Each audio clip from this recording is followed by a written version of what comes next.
I'm gonna start this video off by first stating that I am a child of God. I am a follower of Jesus Christ of Nazareth, and my covenant is with God, so there is no confusion. I am losing my voice, but I wanted to make this video before I completely lose my voice. So, as a child, I never really understood why I felt the way that I felt until I seen this video, right? And it's been a while since I've seen a video, but it's always been present. Like, I've always, thought about it. And then just, recently, it all made sense to me. So in this video, this guy has a home in the physical realm, but he was able to see his home in the spiritual realm, right? And his home in the physical looked fine, but in the spiritual, he seen how it was torn up. Doors were missing. Some didn't have walls. There were so many pieces missing, right? So as a kid, I never understood why I felt so comfortable at school. So as a kid, I always wanted to be a loner. I always wanted to feel invisible. Of course, God was not going to let me be invisible. I am 6'1". So as a kid, it was the only place that I could feel invisible. That's elementary, middle school, in high school. I was able to, and I didn't realize at the time, it wasn't me wanting to feel invisible. It was me not wanting to feel other people's spirits. And I didn't realize as a child what I was feeling was people's spiritual footprints, right? I'm just trying to put it into words, right? So at school, keep in mind you're surrounded by kids and, collectively a few adults, but mostly kids. And I didn't realize the reason why I was so comfortable at school and I didn't have issues at school is because most of the kids at school, their spiritual footprints were a clean slate. It was like they were surrounded. There was so many angels just protecting these children, and I didn't feel anything. So I was comfortable at school. But when I would venture out of school and I would go into the world, that's where I would feel the heaviness. And I never was able to put into words what it was that I felt, right? And so my family always knew.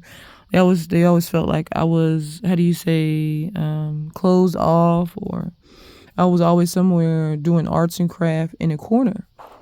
But the issue is that the moment I stepped out of school and I was surrounded by adults, and that's even certain family members that we would go and visit, I could feel the despair on certain adults. I could feel the depression. I could feel hatred. And I would have to honestly say that hatred was the most weighed down spiritual emotion that I had ever, I still feel is the heaviest of them all.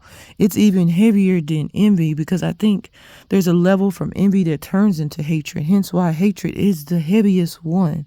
Imagine feeling a weighted blanket on top of you, but instead of it being comfort and giving you peace, it's a feeling of being smothered. That's how strong the feeling of hatred is in the spirit, right? So when I would get around adults, I could feel all these spirits, and it is tiring. And I never understood what was going on, but God gave me a gift at such a young age, and I didn't know what was going on, what I was feeling, and it just had me so tired. I was always so tired. But when I would go to school, it was just it was a blank space. So now imagine gathering all the pieces together and then realizing that children they're going to give you someone who sees in the spirit. You're going to feel comfort and peace when you're around children. It's just what it is. So when I went off to college, I realized that yes, it is an adult thing. It is a spiritual thing. So we consist of mind and our body, soul, and spirit, right? Well, body, soul, and spirit. But I don't know if what I would call it if it's I'm feeling their soul, their conscience, or if it's their spirit. Because a lot of people aren't reborn into Christ. So it has to be a soul. Keep in mind, I'm just brainwashing at this point, trying to put it all together. Anyway, so in college, oh my goodness, I was surrounded by I realized in college that I could see in the spirit. And so I went from attempting and trying to realize I cannot internalize what I'm feeling and make it like it's towards me. I started to realize that what I was seeing wasn't me, but their emotions, what they were feeling. A lot of people are depressed. A lot of people, they are highly envious. They internalize hatred. There's a lot of these emotions going on. And when you see them in the spirit, you think that, well, when you don't realize that you're seeing in the spirit, you think that these people are feeling it towards you. Don't get me wrong. Most of the time, it is what they feel about themselves, but it can also be that's how they feel about you. So like once I accepted Jesus Christ and I realized the gift of discernment and seeing in the spirit, I started to realize that what I was seeing was in the spirit of that person. And I think the best way to put it into words is people's soul or spirit can be very dingy. And I'm not saying that to be insulting. It's just what it is. I can encounter some people who are just full of light. I'm talking about, if I could, I would just spend all day, every day in their presence because they are a beacon of light. And then you come around certain people and theirs is just dingy. And when you're led by Christ, some people are open to receiving the word to help, take away some of the dingy. But you don't act on what you think you should do. Allow Jesus Christ to lead you, because you don't ever want to go into a situation and then you leave with something that you shouldn't have got in the first place, right? So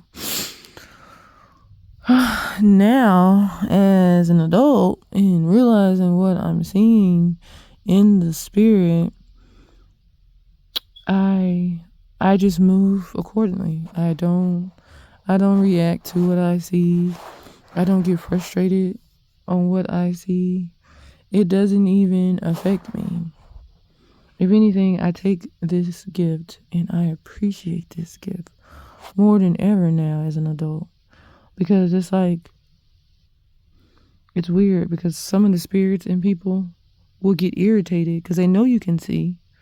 And then they'll be like, so what is it going to take for you to react? What is it going to take for you to get mad? So they want you to open the door. So now they have a legal right to torment you. See, when I was younger and I was seeing into the spirit, I was terrified. I would have night terrors. I would wake up in sweats and it was just horrible.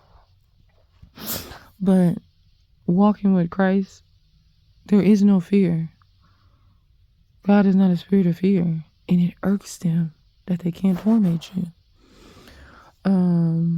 I've had people move in next door and they were witches, right? And how did I know they were witches? When witches are doing certain things that they're not supposed to do, it has a smell to it. It has a rancid scent that I can't make sense of it, right? And so some witches, they really be doing the most, right? And a lot of times the only way that I can cleanse that scent or that smell is either prayer, and sometimes it be so bad I have to fast and pray. But yeah, when it comes to God, you have some witches who attempt to try to mask their scent, but when God wants you to see past that, He will remove that mask and you will be able to see. He will never leave you in the dark. That's why it's so important to pray and to build up the only weapon in the full armor of God, which is the word. Read your word and pray. Build your spirit man up. Because it is going... the veil is open, and The spirits are high. That's all I'm gonna say.